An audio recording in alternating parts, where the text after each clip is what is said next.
Continua l'assistenza dei profughi ucraini a Montevago, ricordiamo che sono stati 20 le persone ospitate. Un corso di lingua italiana viene effettuato verso di loro nell'ambito del progetto Un cuore per l'Ucraina, con i bambini che si vedono pronti per andare a scuola. L'iniziativa viene fatta grazie all'Associazione di Volontariato a Cuore Aperte, diretta dal cardiochirurgo Giovanni Ruvolo e dal Comune di Montevago, con in testa l'onorevole Margherita La Rocca Ruvolo.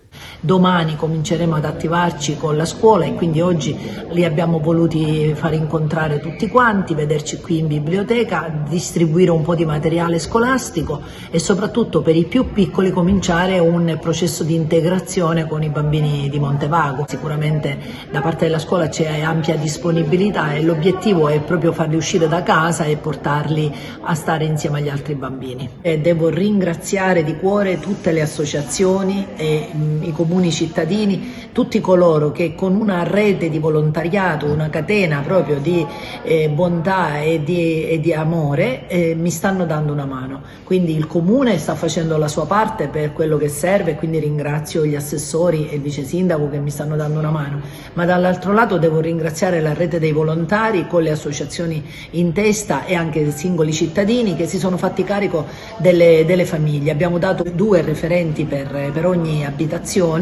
e loro ogni mattina fanno il giro, vedono che cosa è servito, in tutte le maniere abbiamo cercato di dare le risposte.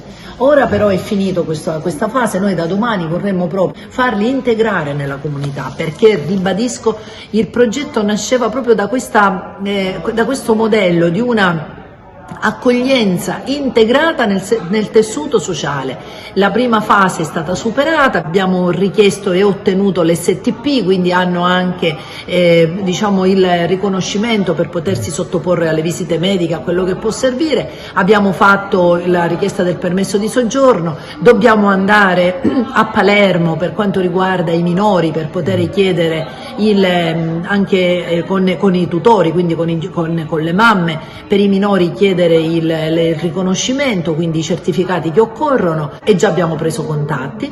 E ora la parte più operativa e più concreta è quella della integrazione nel tessuto sociale.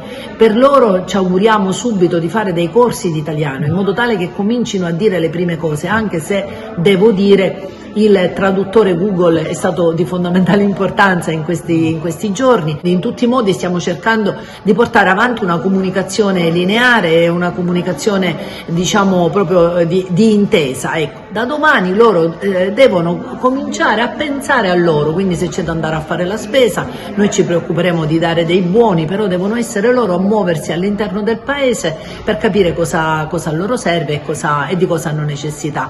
E poi mi auguro, perché molti mi chiedono per esempio di lavorare, quindi io mi auguro che ci sia la possibilità per loro di fare qualcosa, qualche attività, e poi mano a mano vedremo quello che anche a livello normativo viene fuori e se ci saranno dei supporti è tutto di guadagnato per loro.